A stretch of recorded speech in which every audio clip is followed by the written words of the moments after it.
رمضان كريم كريم كريم شهر عظيم عظيم عظيم. بسم الله. السلام عليكم ورحمة الله وبركاته. الحمد لله والصلاة والسلام على من لا نبي بعده. اللهم علمنا ما ينفعنا وانفعنا بما علمتنا. رب اشرح لي صدري ويسر لي أمري واحلل عقدة من لساني يفقهوا قولي.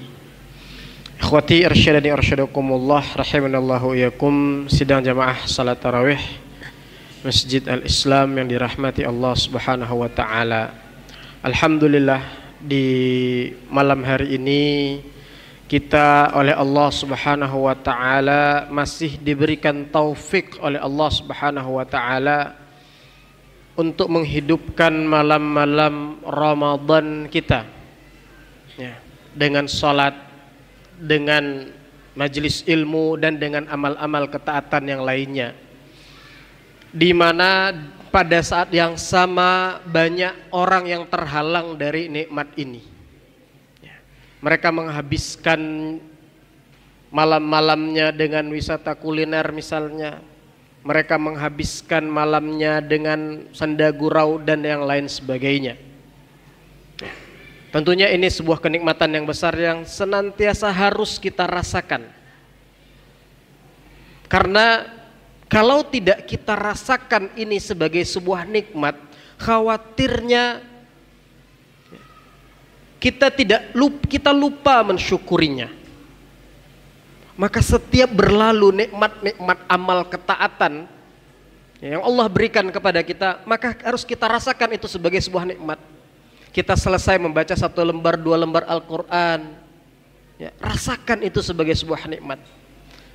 Kita selesai melaksanakan sholat berjamaah, sholat tarawih, dan sholat-sholat yang lainnya, rasakan itu sebagai sebuah nikmat.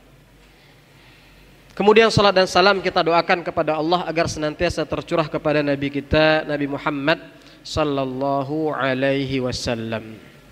Semoga juga tercurah kepada keluarga beliau, sahabat, dan orang-orang yang mengikuti beliau hingga akhir zaman. Ikhwati irsyadini irsyadakumullah rahimanallahu iyyakum. Saya ingin mengulas ya, sering memang di awal-awal Ramadan itu ya, mungkin 5 hari Ramadan pertama yang berulang itu ayat tentang apa? Kutiba alaikumusiyam kama kutiba alal ladzina min qablikum la'allakum tattaqun. Ya, sering. Ya, kemudian para penceramah, para khatib menjelaskan definisi takwa dan lain sebagainya. Cuman pada kesempatan kali ini saya ingin membahas ayat itu juga, cuman ya, dari sisi yang berbeda. Sebuah pertanyaan besar, kita tahu ya, sering bahwa puasa itu menghantarkan kita kepada ketakwaan. Pertanyaannya adalah bagaimana caranya? Ini yang sering kadang luput untuk kita bahas. Bagaimana cara puasa menghantarkan kita kepada ketakwaan? Nah, setelah kita memiliki keyakinan bahwa puasa menghantarkan ketakwaan, tapi bagaimana caranya? Nah, ini menjadi pertanyaan kita semua ya. Maka ikhwati irsyadina irsyadakumullah, sebelum menjawab pertanyaan bagaimana, ada beberapa mukadimah yang ingin kita sampaikan dulu agar nanti kita sampai kepada pertanyaan bagaimana. Yang pertama adalah bahwa ya, manusia itu terdiri dari apa? Dari 2 unsur, unsur fisik dan unsur ruh, jasad dan ruh, unsur lahir dan unsur batin. Maka ini dulu yang pertama ya. Manusia itu memiliki 2 unsur, unsur fisik dan unsur batin, lahir dan batin, jasad dan ruh. Yang mana ya, kedua hal ini adalah elemen pembentuk jiwa manusia. Maka tidak ada manusia kecuali apa? Memiliki 2 unsur ini.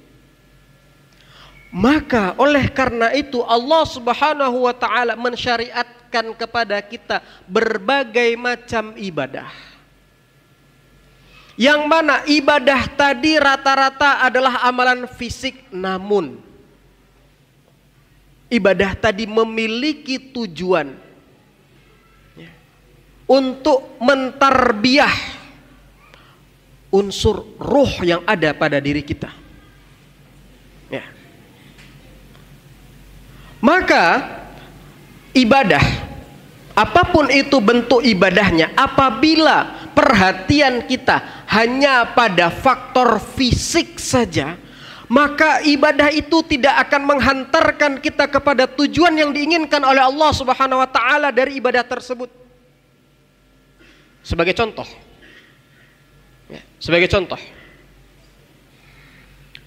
dalam sebuah hadis Nabi Muhammad SAW bersabda, wa innal abda la yansarifu min salatihi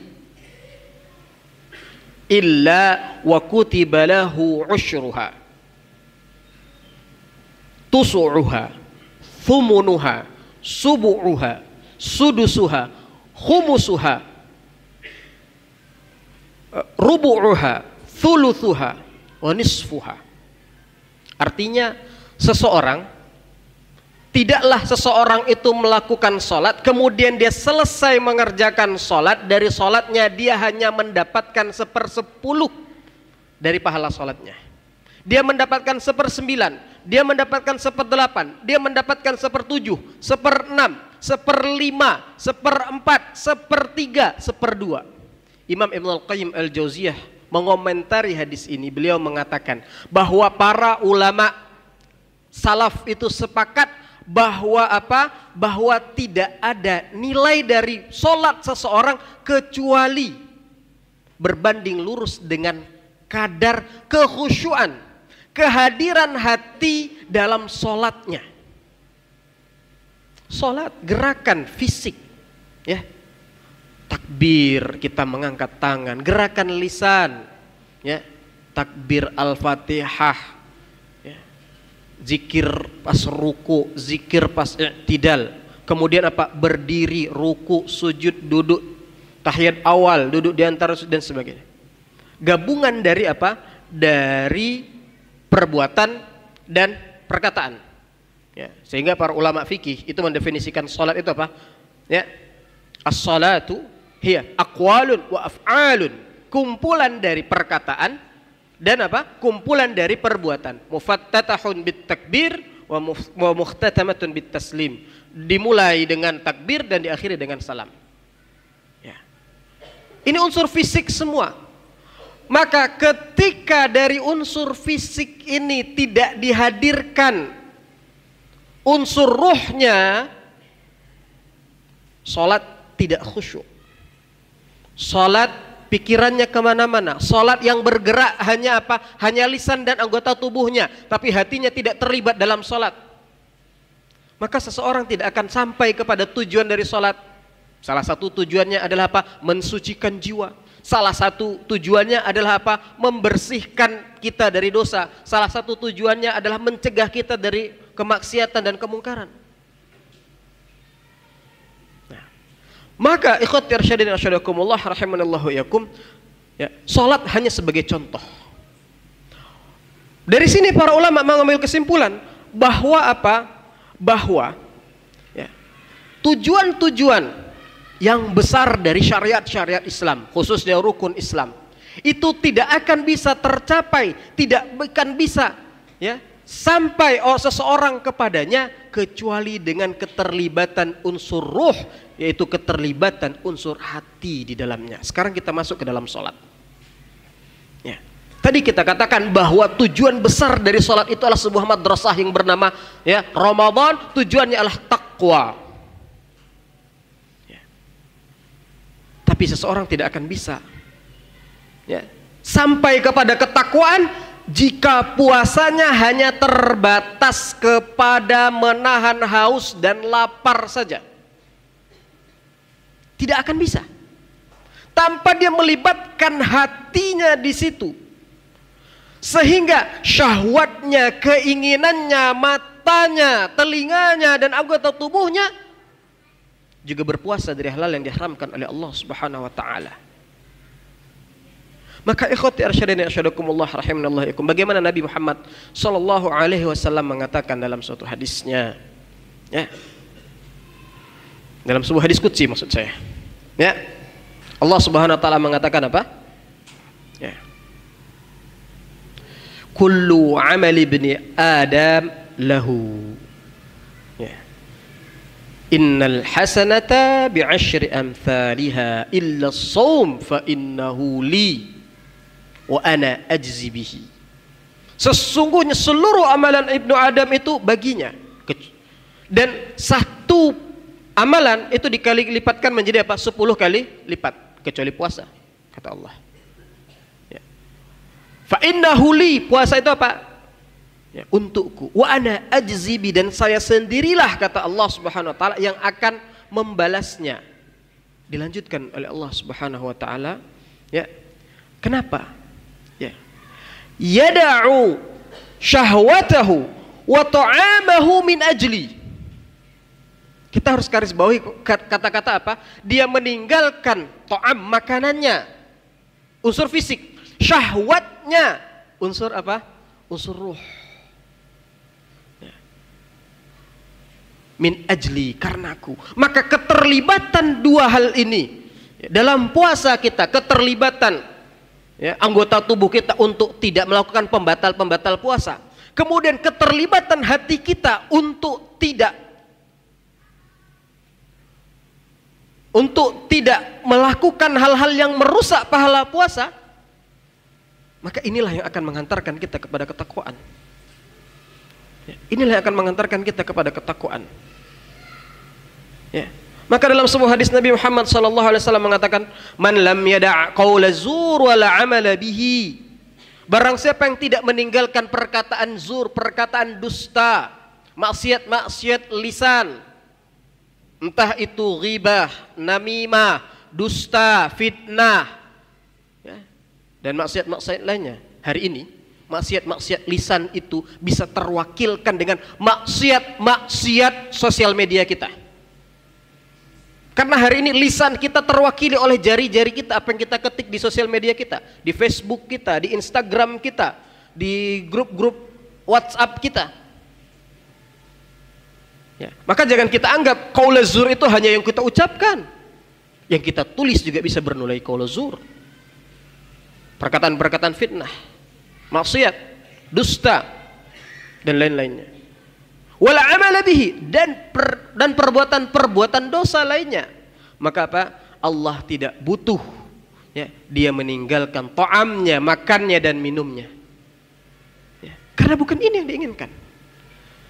Maka ikhwati arsyadini arsyadakumullah rahimanallahu ikum, ya, setelah kita mengetahui muqaddimah ini, ya, pengantar ini, maka kita jawab. Maka bagaimana puasa itu menghantarkan seseorang kepada ketakwaan?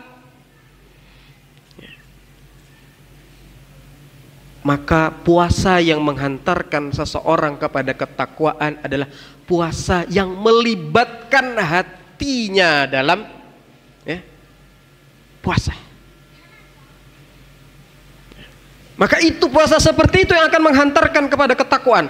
Kalau puasanya tidak melibatkan hatinya, ya, maka bisa dipastikan bahwa puasa orang yang seperti ini tidak akan menghantarkannya kepada ketakwaan, ya. Karena tadi dia tidak memenuhi dua unsur dari ibadah, unsur ruh dan unsur jasad, sehingga bagaimana mungkin, ya, dia akan mendapatkan hasilnya, yaitu ketakwaan.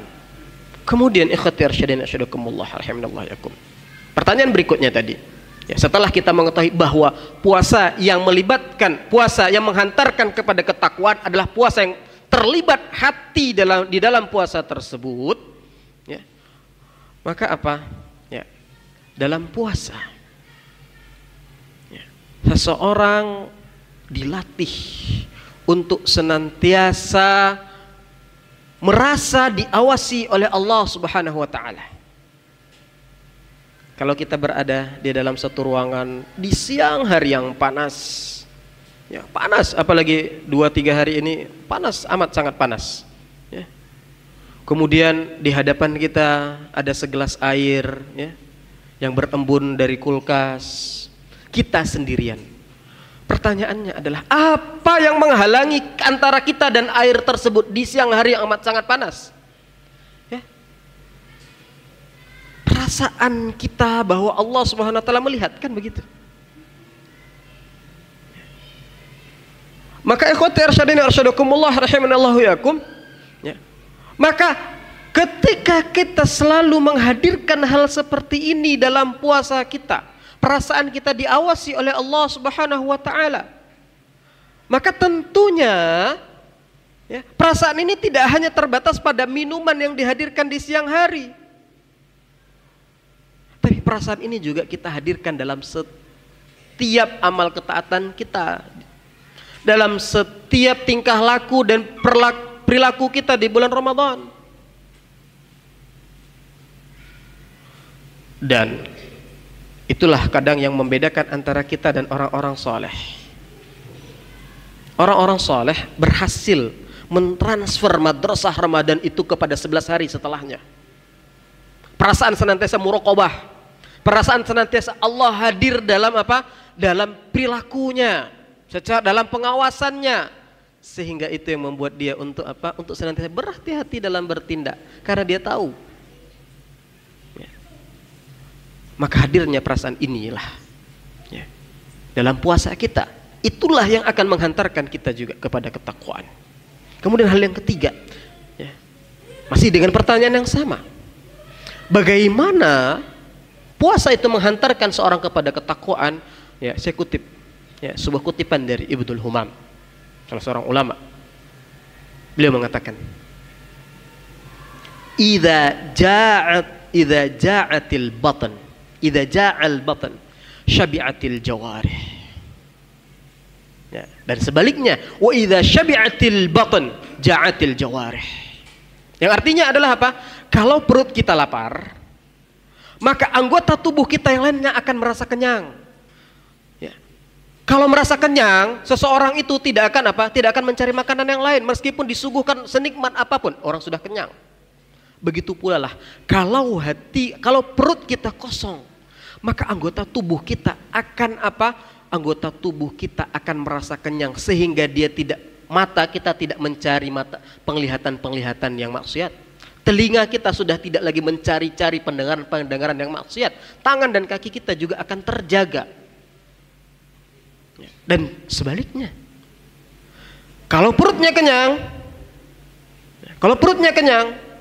maka apa? Maka anggota tubuh kita akan lapar, sehingga dia akan mencari makanan. Mata akan mencari pelampiasan kepada kemaksiatan, telinga akan mencari pendengaran yang haram, anggota tubuh kita, kaki dan tangan kita akan melangkah. Ini kaidahnya. Kenapa? Karena kalau seseorang puasa, ya, maka syahwatnya, aliran darahnya akan melemah, yang pada aliran darah itu juga mengalir apa? Setan. Syahwatnya dan aliran darahnya akan melemah. Maka ketika syahwatnya melemah, maka maksiatnya berkurang. Ketika maksiat itu berkurang, maksiat itu adalah beban yang membebani hati. Ketika maksiat berkurang, ya, maka hati akan ringan melakukan amalan-amalan ketakwaan, amalan-amalan ketaatan. Maka itulah kenapa kita bisa khatam, ya, 30 juz selama Ramadan, sedangkan kita kesulitan melakukannya di luar bulan Ramadan. Itu rahasianya. Karena perut yang lapar. Maka inilah bagaimana puasa menghantarkan seseorang kepada ketakwaan. Ikhwati arsyadini arsyadakumullah rahimanallahu yakum. Mudah-mudahan kita semua adalah orang-orang yang menghadirkan hati kita dalam puasa, sehingga kita dengan puasa kita betul-betul tidak hanya puasa fisik, tapi kita juga puasa ruh, kita juga puasa hati. Mudah-mudahan dengan puasa kita bisa mendawamkan muraqabah, perasaan senantiasa diawasi oleh Allah Subhanahu wa taala. Mudah-mudahan dengan puasa maksiat-maksiat kita terkurangi sedemikian rupa. Ketaatan-ketaatan kita naik dan bertambah sedemikian rupa. Sehingga dengan terwujudnya 3 hal ini, madrasah takwa, madrasah Ramadan, madrasah puasa itu akan menghantarkan kita kepada ketakwaan. Aqulu qouli hadza astaghfirullah li wa lakum wa lisa'iril muslimin wal muslimat min kulli dhanbin fastaghfiruh innahu al ghafurur rahim. Assalamualaikum warahmatullahi wabarakatuh.